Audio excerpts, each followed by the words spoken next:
Good morning everyone. My name is Kunal Kumar. तो बच्चों, आज हम स्टार्ट करने वाले हैं बिजनेस स्टैट्स। ये बिजनेस स्टैट्स आपका बीकॉम ऑनर्स का सब्जेक्ट है सेमेस्टर 4 में। तो हम बिजनेस स्टैट्स को स्टार्ट करते हैं। ये पूरी सीरीज मैं बनाने वाला हूँ। तो बेसिकली हम स्टार्ट करते हैं। बेटा, आपका सिलेबस क्या है? ठीक है।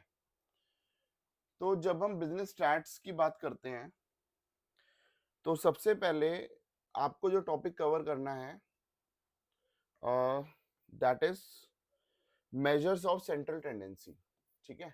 ये हमारा बिजनेस स्टार्ट होने वाला है, business statistics. The first topic is measures of central tendency. ठीक है। उसके बाद आपका अगला टॉपिक आता है मेजर्स ऑफ डिस्पर्शन। ठीक है। अगला टॉपिक है मेजर्स ऑफ डिस्पर्जन। फिर आता है बेटा मोमेंट्स, स्क्यूनेस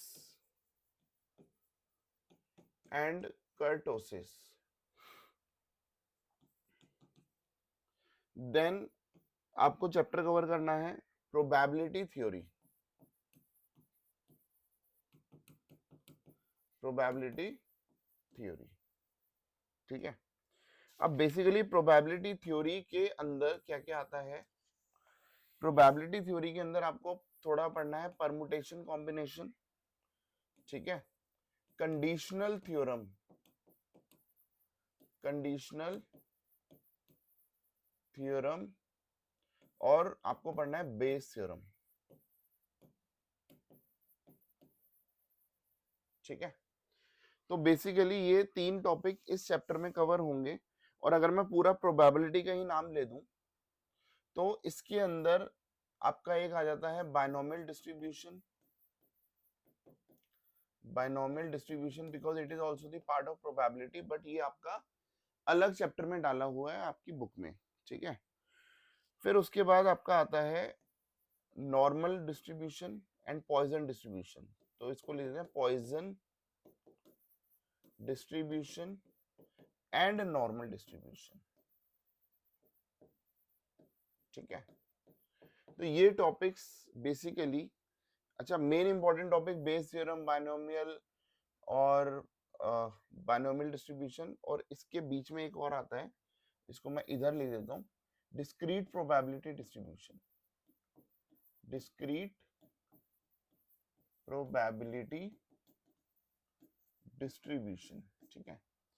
ये कुछ टॉपिक्स हैं जो आपका पूरा प्रोबेबिलिटी को कवर कर लेते हैं। ठीक है। And probability is very important. ठीक है बेटा।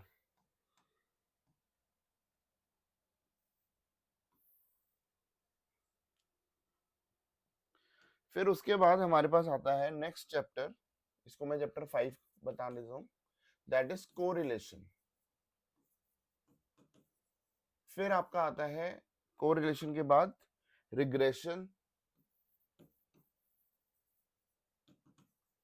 फिर आता है आपका टाइम सीरीज, और फिर आता है आपका इंडेक्स नंबर्स।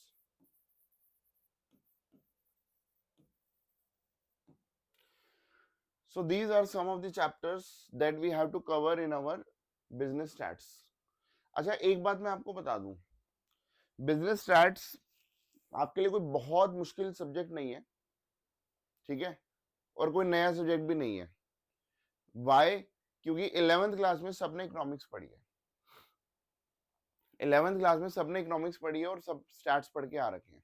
ठीक है।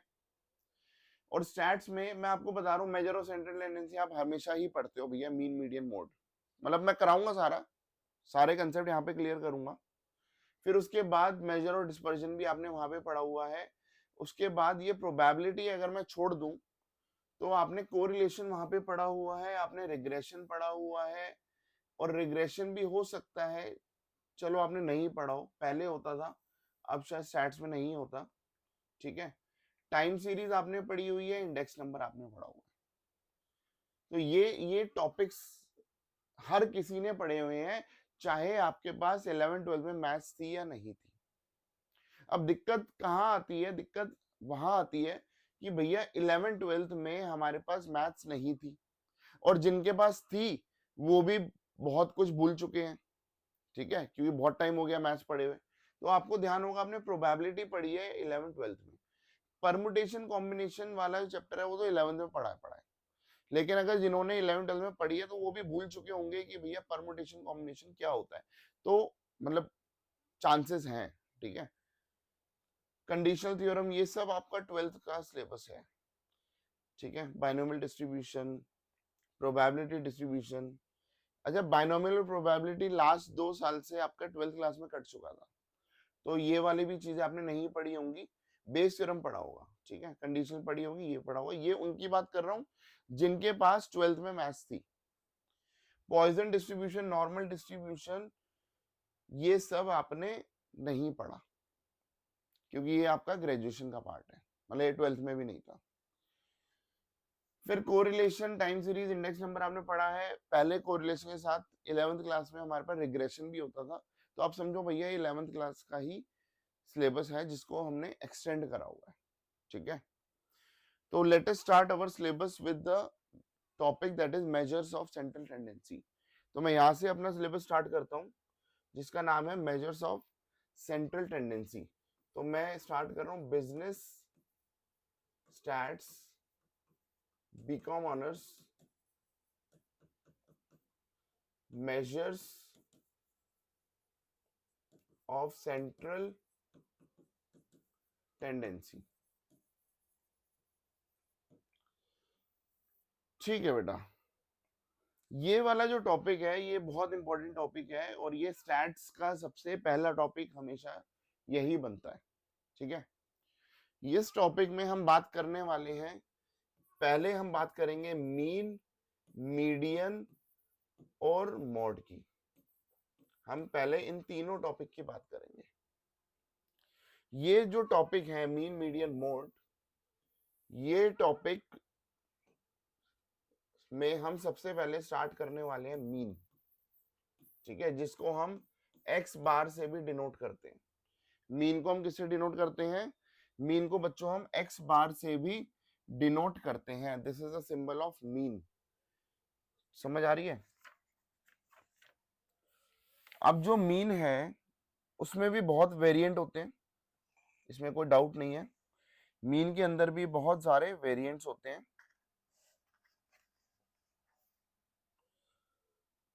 तो इसमें होता है arithmetic mean, weighted mean, geometric mean, harmonic mean, बहुत सारे मीन होते हैं। तो सबसे पहले हम बात किसकी कर रहे हैं? अर्थमेटिक मीन, ठीक है। हम बात किसकी कर रहे हैं बच्चों? अर्थमेटिक मीन, ठीक है। अब ये जो मीन होता है इसको समझने के लिए पहले हम समझेंगे हमारे पास 3 टाइप के क्वेश्चंस होते हैं। We have 3 types of questions और we have 3 types of series. तो पहले हम सीरीज को समझते हैं। तो हमारे पास जो सीरीज होती है वो होती है इंडिविजुअल सीरीज, डिस्क्रीट सीरीज और कॉन्टिन्यूस सीरीज। इसका मतलब जो भी हमारे पास क्वेश्चन आएगा तो वो 3 टाइप की सीरीज होती है। एक होता है इंडिविजुअल सीरीज, इंडिविजुअल सीरीज। एक होता है डिस्क्रीट सीरीज। क्या होता है? Discrete series. और एक होता है कॉन्टिन्यूस सीरीज।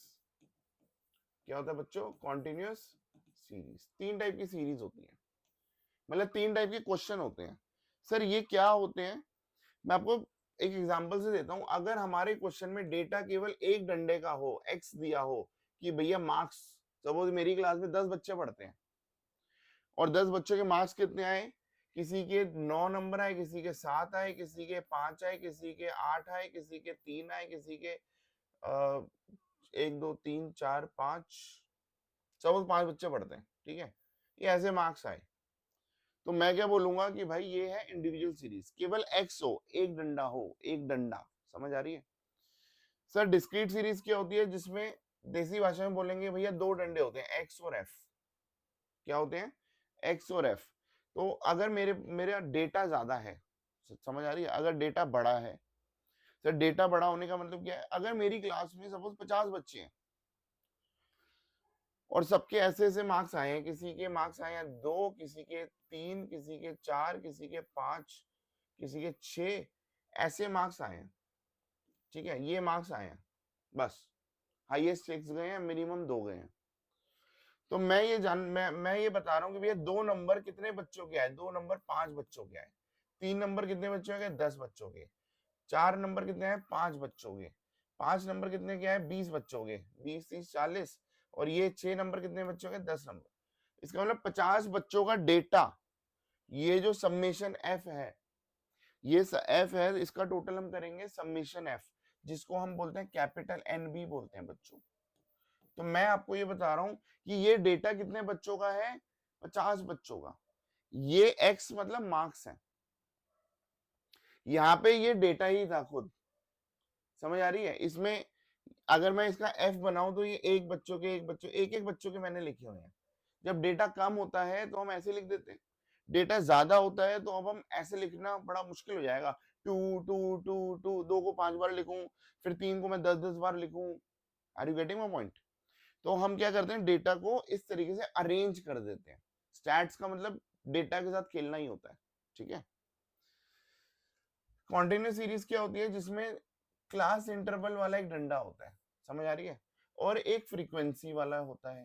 क्लास इंटरवल मतलब अब मेरा डेटा बहुत बड़ा है, सपोज मेरी क्लास में 500 बच्चे हैं और मैंने 100 नंबर का पेपर लिया है, तो मैं ये बताना चाहूंगा 0 से 10 नंबर कितने बच्चों के आए? सपोज 50 बच्चों के। 10 से 20 नंबर कितने बच्चों के आए? 100 बच्चों के। 20 से 30 कितने के आए? 40 बच्चों के। ऐसे करते करते मैं अपना डेटा अगर लिख रहा हूं, इसको बोलते हैं कॉन्टिन्यूस सीरीज। ये कॉन्टिन्यूस सीरीज इसकी वजह से है कि भैया मैं एक एक नंबर के हिसाब से नहीं लिखने वाला, क्योंकि डेटा बहुत बड़ा है। मैं लिखने वाला हूं कि 0 से 10 नंबर, इसमें वो भी आ गया जिसके 2 नंबर है, इसके 3 नंबर है, 4 नंबर है, 5 नंबर है, वो सारे इसके बीच के नंबर इसमें आ गए हैं। Is that clear? तो ये 3 टाइप की हमारी सीरीज होती है। कोई भी क्वेश्चन आप करोगे, कोई भी क्वेश्चन, जैसे मैंने अभी आपको बताया, मीन में बहुत सारी चीजें होती हैं, मीडियन में भी होता है, मोड में भी होता है, तो आपको पहले आपका बेस पता होना चाहिए कि भाई आपकी सीरीज क्या है, what is your series. Is that clear? ठीक है, तो ये आपकी सीरीज है, और मैं सबसे पहले स्टार्ट करता हूं अपना क्वेश्चन इंडिविजुअल सीरीज से। अर्थमेटिक मीन मैं सिखा रहा हूं, इसमें सिखा रहा हूं इंडिविजुअल सीरीज। क्या सिखा रहा हूं? Individual series. मैं एक क्वेश्चन लेता हूं, उससे आपको समझ आ जाएगा। ठीक है, मैं एक छोटा सा क्वेश्चन लेता हूं कि भाई मार्क्स ऑब्टेन्ड, क्वेश्चन में लिखा हुआ marks obtained. Sir marks obtained कितने दिए हुए हैं? ये दिया हुआ 12 नंबर आए, किसी के 8 आए, 17 आए, 13 आए, 15, 9।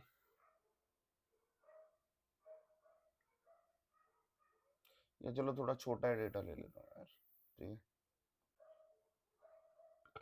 किसी के 14 नंबर आए, 16 आए, 19, 25, 21। बताओ ये क्या था? सर इसको एक्स बोलेंगे। ठीक है, बस यही क्वेश्चन है, ये इंडिविजुअल सीरीज है। तो मेरा जो मीन का फॉर्मूला होता है, मेरा जो फॉर्मूला होता है बच्चों, मीन का, जिसका सिंबल होता है एक्स के ऊपर बार, इसका फॉर्मूला होता है summation x upon small n. Sir summation x का मतलब ये एक्स है ना, इसका टोटल कर दो तो समेशन एक्स बन जाएगा। तो सर समेशन एक्स कितना आया? सर समेशन एक्स आया 95। ठीक है, तो मैं इधर क्या लिख दूंगा समेशन एक्स के बदले? 95। और एन का मतलब होता है नंबर ऑफ टर्म्स। इसमें फिजिकली काउंट करो, 1 2 3 4 5, तो 5। तो 95 डिवाइड बाय 5 किया तो मेरा आंसर कितना आ गया? 19। तो 19 इज माय मीन। समझ आ रही है? मीन होता है आपका 19। तो मीन मतलब ये आपको एवरेज बता देता है। समझ आ रही है? और याद करो कि जब आपके परसेंट स्कूल में मार्क्स आते थे, तो आप जो बताते थे ना परसेंटेज कितने हैं, तो आप ऐसे ही बताते थे। 5 सब्जेक्ट के मार्क्स हैं, उसको टोटल कर दिया, डिवाइड बाय 5 कर दिया, तो आप बोलते थे भैया मेरे इतने मार्क्स हैं, जिसको हम बोलते थे कितनी परसेंटेज है, इतनी परसेंटेज है। तो बेसिकली वो आपके मीन मार्क्स होते हैं जिसको बोलते हैं average marks. Is that clear? तो ये आपका सिंपल है, इंडिविजुअल सीरीज में मीन ऐसे निकलता है। अब हम चलते हैं डिस्क्रीट सीरीज में। किसमें चलते हैं? Discrete series. Sir discrete series का भी एक कोई एग्जांपल लेके दे दो। डिस्क्रीट सीरीज का कोई एग्जांपल लेके दे दो। चलो भाई एग्जांपल ले लेते हैं डिस्क्रीट सीरीज का।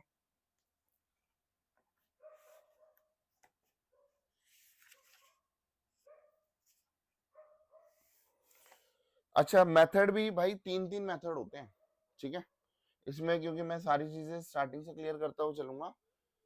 जब हम निकालते हैं मीन, हमने सीरीज ली इंडिविजुअल सीरीज। इंडिविजुअल सीरीज में भी तीन मेथड होते हैं। ये जो मेथड था ये मैंने यूज किया डायरेक्ट मेथड। क्या यूज किया है? डायरेक्ट मेथड, ठीक है। तीन मेथड होते हैं, एक होता है डायरेक्ट मेथड, एक होता है शॉर्टकट मेथड, एक होता है एज्यूम्ड मीन मेथड। तीन मेथड होते हैं हर सीरीज में, तीन मेथड होते हैं। मतलब इंडिविजुअल सीरीज को मैं तीन मेथड से सॉल्व कर सकता हूँ, डिस्क्रीट सीरीज को मैं तीन मेथड से सॉल्व कर सकता हूँ, और कॉन्टिन्यूस सीरीज को मैं तीन मेथड से सॉल्व कर सकता हूँ। समझ आ रही है? अच्छा इंडिविजुअल सीरीज में मैंने डायरेक्ट मेथड बताया है, डायरेक्ट मेथड ही यूज करना है इंडिविजुअल सीरीज के लिए, और दूसरा कोई बढ़िया मेथड नहीं है। होते तीनों मेथड है बट आपको डायरेक्ट मेथड ही यूज करना है, ठीक है। ठीक है, तो सर नेक्स्ट क्या होता है? Discrete series. सर उसके बाकी दो मेथड, अरे भाई छोड़ दो, उसमें बेस्ट मेथड डायरेक्ट मेथड होता है, छोड़ दो बाकियों को, ठीक है। डिस्क्रीट सीरीज का एक एग्जांपल लेके चलते हैं। इधर दिया हुआ डेली अर्निंग्स। क्या दिया हुआ बेटा? डेली अर्निंग्स, ठीक है। और मुझे दिया हुआ नंबर ऑफ वर्कर्स। भाई नंबर ऑफ, जब भी नंबर आता है ना वो फ्रीक्वेंसी होती है, और इसका मतलब ये एक्स हो गया, क्योंकि आपको पता है भैया दो डंडे होते हैं, पहला डंडा एक्स होता है, दूसरा डंडा एफ होता है, ठीक है।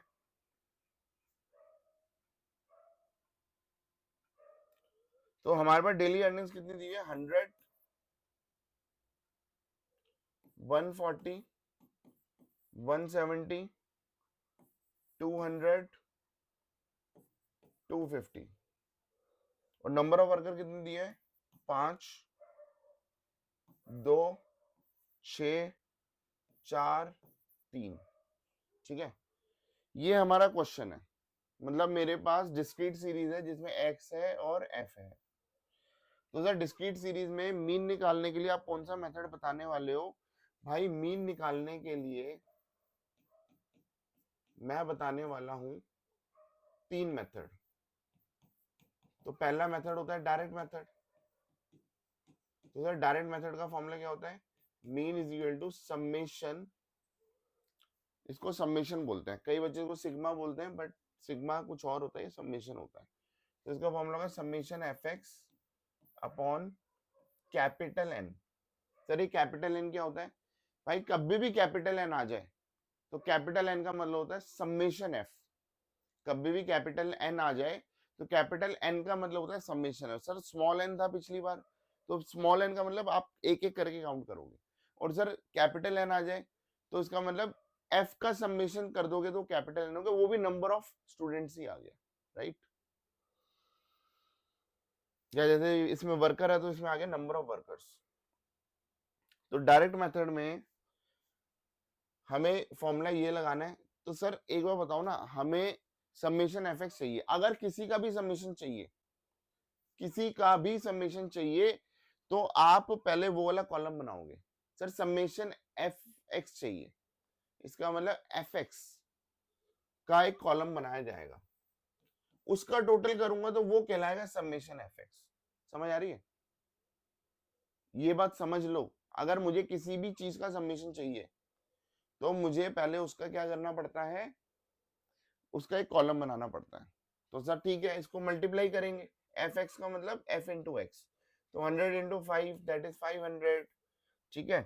तो ये आ गया 280, ठीक है। ये आ गया 1020, ये आ गया 800, और ये आ गया 750।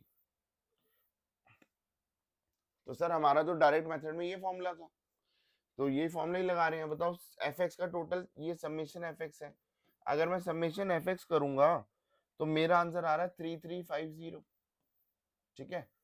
और सर नीचे है एन, सर एन का मतलब क्या होता है, कैपिटल एन का मतलब होता है समेशन एफ, ये याद रख लो, हमेशा यूज आएगा। इसका मतलब समेशन एफ करूं, या इसको मैं कैपिटल एन भी ले सकता हूँ, एक ही बात है। इसका टोटल करूंगा तो इसका टोटल आ रहा है 20। इसका मतलब सिंपल हमारा फॉर्मूला हो गया 3350 डिवाइडेड बाई 20। तो ये मेरा जो मीन आया वो आया 167.50। This is mean.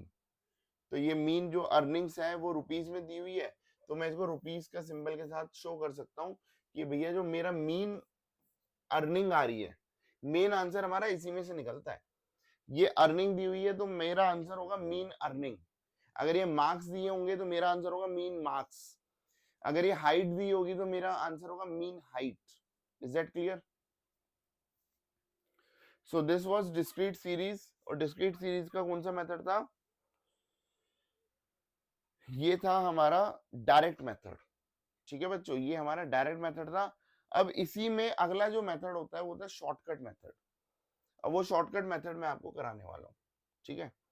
तो शॉर्टकट मेथड के लिए मुझे थोड़ी सी जगह चाहिए होगी, तो आई होप कि ये सब आपने साथ साथ आपको बेटा लिखना है, कॉपी लेके साथ साथ नोट्स बनाने हैं।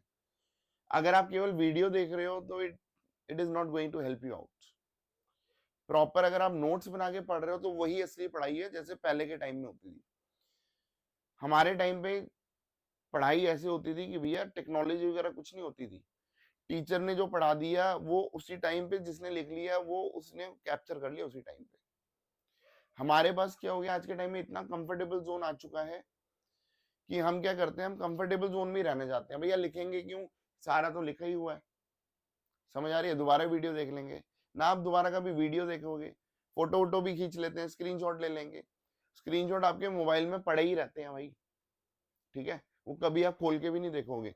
तो please make this habit to take your register, और जो जो मैं लिखवा रहा हूँ साथ साथ उसको रिटर्न करने की कोशिश करो, ठीक है। चल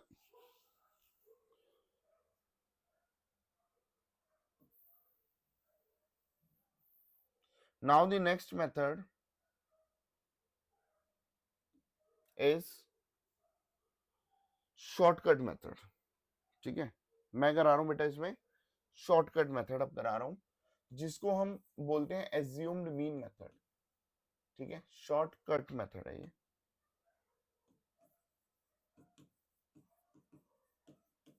इसको हम बोलते हैं एज्यूम्ड मीन मेथड।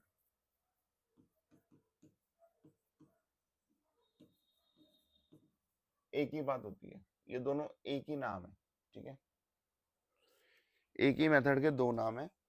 तो मीन का फॉर्मूला होता है summation A plus summation A plus summation F D upon N. बस सर ये किसका फॉर्मूला है? ये फॉर्मूला है एज्यूम्ड मीन मेथड का, ठीक है। तो ये एज्यूम्ड मीन मेथड का जो फॉर्मूला है, इसको अप्लाई कैसे करना है, इसको अप्लाई कैसे करना है? तो भाई इसके अप्लाई करने के लिए हमें ए निकालना पड़ेगा। इसको अप्लाई करने के लिए हमें क्या करना पड़ेगा, ए निकालना पड़ेगा। तो मैं यही क्वेश्चन लेके चल रहा हूं। तो इस क्वेश्चन में मुझे बेसिकली इस कॉलम की जरूरत नहीं है, तो मैं इस वाले कॉलम को डिलीट कर देता हूँ। जस्ट डिलीट इसलिए कर रहा हूँ कि आपको कंफ्यूजन ना हो। ये मेरा क्वेश्चन है एक्स और ये एफ, क्योंकि जब भी सपोज एक ही क्वेश्चन को दो तरीके से कर रहे हो तो आप आगे भी कॉलम बना के कर लो, उसमें कोई टेंशन की बात नहीं है, ठीक है। तो ये होता है बेटा डिस्क्रीट सीरीज में एक्स और एफ, और मैं करने वाला हूं, मुझे एफ डी निकालना है। तो सर डी का मतलब क्या होता है, एक्स माइनस ए। डी का मतलब एक कॉलम बनता है एक्स माइनस ए, और जब डी कॉलम बन गया तो मुझे चाहिए समेशन एफ डी। तो मुझे एक कॉलम और बनाना पड़ेगा जिसका नाम होगा एफ डी। तो उसका अगर मैं टोटल करूंगा समेशन एफ डी आ जाएगा। और एन तो आपको पता ही है, एन का मतलब ये है, राइट। तो ये बातें आपको क्लियर हैं, डन है। अब मुझे आप ये बता दो कि भाई डी क्या होता है, एक्स माइनस ए क्या है, ए हमेशा एक्स में से लेते हैं। देखो ध्यान रखना, ए का मतलब एज्यूम मीन होता है, और मीन का सिंबल क्या होता है, एक्स बार। तो मीन हमेशा x से ही लिया जाता है। तो अगर एज्यूम मीन भी लेना है ना, x में से लोगे, तो इसमें से कोई भी एक रैंडम नंबर आप ले सकते हो। कोशिश करते हैं कि हम बीच वाला कोई नंबर लेते हैं, कि जैसे ये स्टार्टिंग लास्ट का हटा दिया, फिर ये दोनों हटा दिए, ये बीच का बच गया। समझ आ रही है? ये क्या बच गया? बीच का नंबर बच गया। लेकिन अगर आप इसको भी एज्यूम मीन लोगे तो आपका जो आंसर आएगा वो सही आंसर आएगा। मतलब इसमें टेंशन की बात नहीं है। सर अगर बीच में दो नंबर बीच में बच गए तो ऊपर वाला ले लो या नीचे वाला ले लो। लेकिन बीच का नंबर इसलिए लेते हैं बच्चों, बीच का नंबर इसलिए लिया जाता है कि बीच का नंबर अगर आप लेते हो तो आपकी कैलकुलेशन थोड़ी सी इजी हो जाती है, बस, और कोई इसमें रीजन नहीं है। तो सर डी एक्स माइनस ए को मैंने ले लिया, 170। इधर मैं लिख देता हूं कि भाई ये मेरे लिए ए है। तो अब बताओ, ये x है तो 100 माइनस 170, ये ऐसे करेंगे। देखो ये x है, ये a है, तो 100 माइनस 170 कितना हो गया? -70। 140 माइनस 170 कितना हो गया? -30। 170 माइनस 170, क्योंकि ये ही x है यही a है, तो ये कितना हो गया? 0। 200 माइनस 170 तो ये हो गया 30। 250 माइनस 170 ये हो गया 80। समझ आ गई बच्चों? बस इतना इजी है। तो सर इसका सम नहीं करना? नहीं भाई, इसका सम चाहिए ही नहीं। मैं पागल हूं जो सबको सम करता रहूं? मुझे जिसका समेशन निकालना है उसी को सम करूंगा ना। एफडी क्या हो गया? इसको मल्टीप्लाई करो। तो सर ये आपका आ गया -350, ये आ गया -60, ये आ गया 0, ये आ गया 120, ये आ गया 240। इसको हमने टोटल करा तो इसको मैं लिखूंगा समेशन एफडी। हमेशा ऐसे लिखने की आदत डालो, ये नहीं कि केवल इसका टोटल लिख दिया। सर टोटल इसका आ रहा है -50, टोटल आ रहा है -50, और मैं साथ में लिखूंगा ये टोटल किसका है? ये समेशन एफडी है। तो sir what is summation FD? भाई ए क्या था? ए था 170 प्लस समेशन एफडी कितना था? -50। और एन कितना था? एन हमने पहले ही निकाल लिया था 20। एन हमने पहले ही निकाल लिया था भाई, देख लो 20। इसको हम सॉल्व करते हैं, तो इसको अगर मैं सॉल्व करूंगा तो ये हो गया -2.5, तो हो गया 170, तो ये 167.50। सेम आंसर आएगा चाहे कोई भी मेथड आप लगा लो, you will get same answer. समझ आ रही है? कैलकुलेशन के लिए आपको घबराने की जरूरत नहीं है, आपके पास कैलकुलेटर आपके हाथ में है, आपके पेपर में अलाउड होता है कैलकुलेटर, तो आपको उसकी भी टेंशन लेने की जरूरत नहीं है। बोलो बात समझ आ रही है? ठीक है। अब उसके बाद मैंने इसके दो मेथड आपको बता दिए। सर पहला मेथड कौन सा था? Direct method. ये डिस्क्रीट सीरीज है, डिस्क्रीट सीरीज में डायरेक्ट मेथड बता दिया और शॉर्टकट मेथड बता दिया। इसमें भी डिस्क्रीट सीरीज में भी आपको स्टेप डेविएशन मेथड लगाने की जरूरत नहीं है, तो आपको नहीं लगाना। सर क्या मेथड होता है वो? हाँ होता है, तीनों मेथड होते हैं, पहले में भी 3 थे, बट वो मेथड इन सीरीज के लिए बकवास है। ठीक है, अगला मेथड, अगला जो सीरीज हम करने वाले हैं उसमें आप तीनों मेथड लगा सकते हो, तीनों मेथड वहां पे यूजफुल होते हैं। ठीक है, तीनों मेथड यूजफुल हैं। ठीक है बेटा,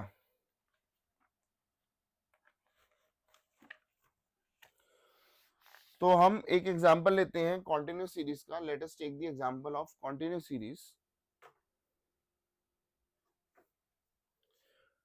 तो कॉन्टिन्यूस सीरीज,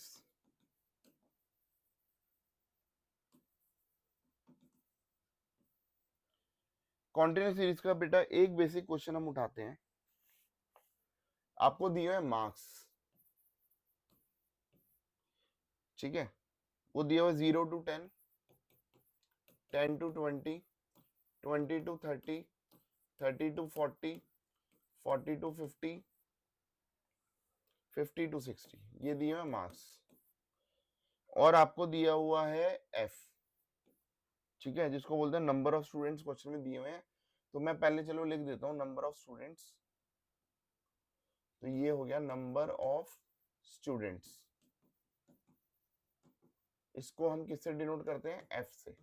जब नंबर की बात आती है ना, नंबर वो एफ होता है भाई, फ्रीक्वेंसी होता है एफ का मतलब। फ्रीक्वेंसी मतलब कितनी बार वो आकार कर रहे हैं। ठीक है, तो सपोज 0 to 10 ये है 10 9 25 30, 10 9 25 30, 16 10, 16 10, ये आपका क्वेश्चन है,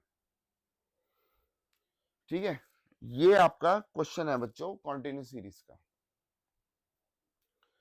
तो सर ये जो कॉन्टिन्यूस सीरीज है इसमें अब आप बताओ कौन कौन से मेथड होते हैं। भाई पहला मेथड तो डायरेक्ट मेथड ही होता है। तो सर डायरेक्ट मेथड का फॉर्मूला क्या होता है?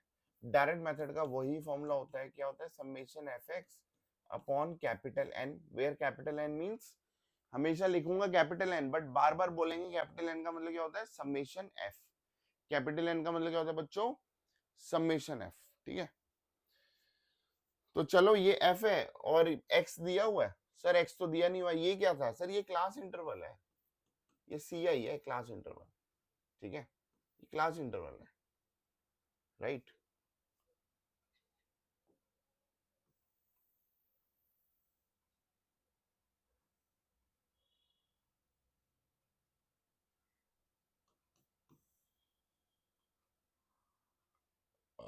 ठीक है।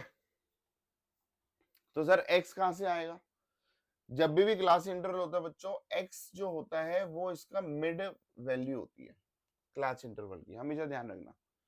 सर क्लास इंटरवल में हम कैसे x लेंगे? मिड वैल्यू को x बना देंगे।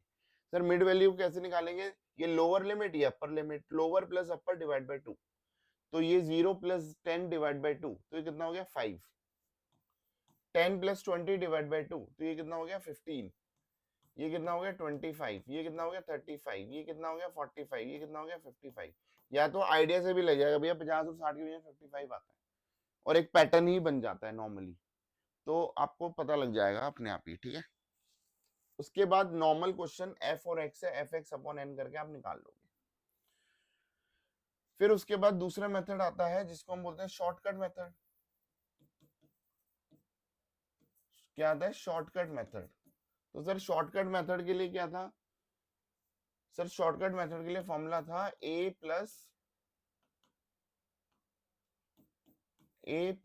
Summation F D upon N, A plus summation F D upon N. बताओ सर डी क्या है? डी कहां से लेते हैं बताओ? सॉरी, ए लेते हैं ना, ए कहां से लेंगे? एज्यूम मीन में से। ए का मतलब एज्यूम मीन होता है, कहां से लेंगे? मीन में से। तो ये एक्स है, एक्स में से लेते हैं ना, क्योंकि एक्स बार मीन होता है, ध्यान रखो। तो ए भी एज्यूम मीन होता है, एक्स में से आएगा। बीच की वैल्यू ले लो। सर बीच में तो दो वैल्यू आ रही है, कोई भी ले लो भाई, 25 या 35, कुछ भी ले लो। सेम तरीका, पहले आप एक कॉलम बनाओगे डी। क्या कॉलम बनाओगे? डी, ठीक है। चलो मैं आपके लिए बना देता हूं ये क्वेश्चन, ठीक है।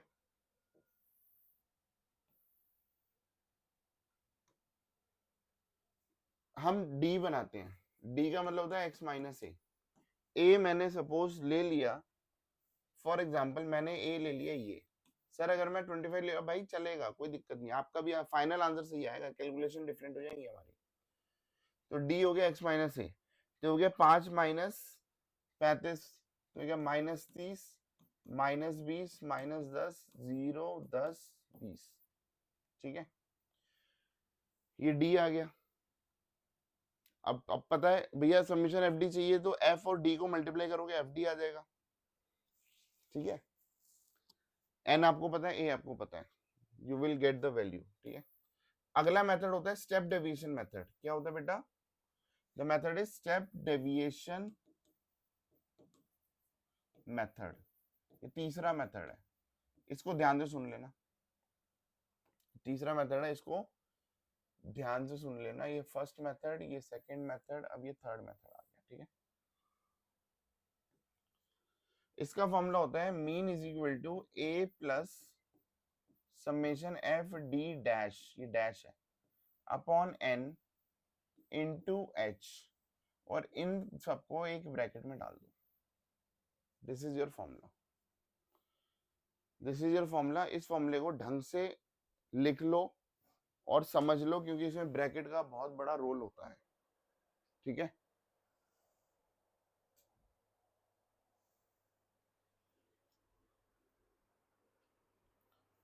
इसमें बच्चों ब्रैकेट का बहुत बड़ा रोल होता है। तो सर डी तो आ गया हमारा, डी डैश कैसे निकलता है भैया? जब डी निकाल लेते हैं ना तो डी डैश का फॉर्मूला होता है डी अपॉन एच, ठीक है sir. D dash D upon H, तो डी कितना है सर? डी ये था, और एच जो इनका height of the class interval है, मतलब कितने कितने का गैप है। तो वो जो गैप है वो मेरे लिए कितने कितने का है भाई? एक सेकंड,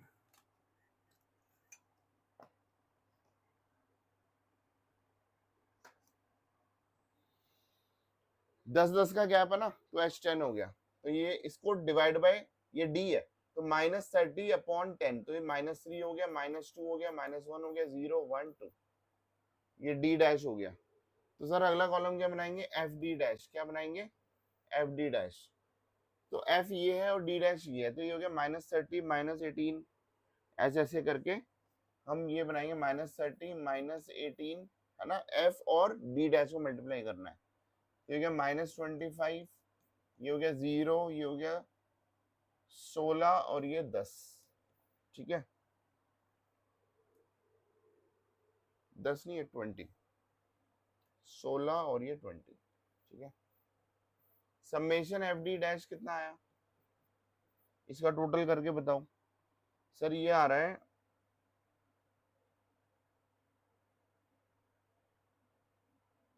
दिस इज -37, ये आ रहा है -37। भाई वैल्यू डाल दो हर जगह। ए आपको पता है 35, ठीक है चलो मैं इसको सॉल्व करके दिखाता हूँ।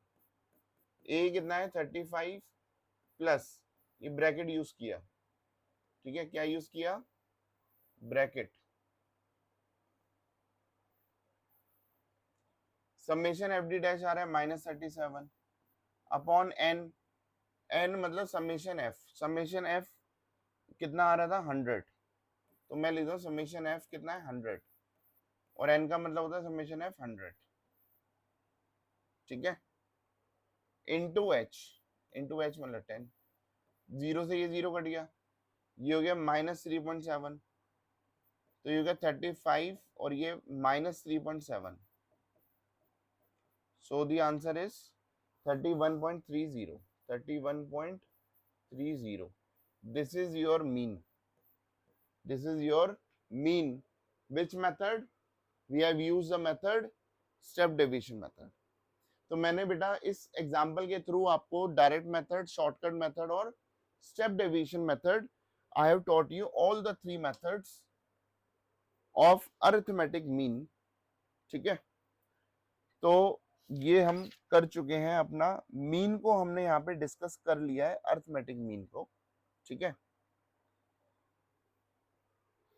तो this is the part 1 of our video of our chapter measures of central tendency. तो मैं ऐसे लिखूंगा measures of central tendency part 1 part 2, chapter wise उसके पार्ट बनते रहेंगे। तो एक चैप्टर के जितने ही पार्ट होंगे उनमें हम उस चैप्टर को खत्म करेंगे, ठीक है बच्चों। Thank you so much, see you in the next class, bye.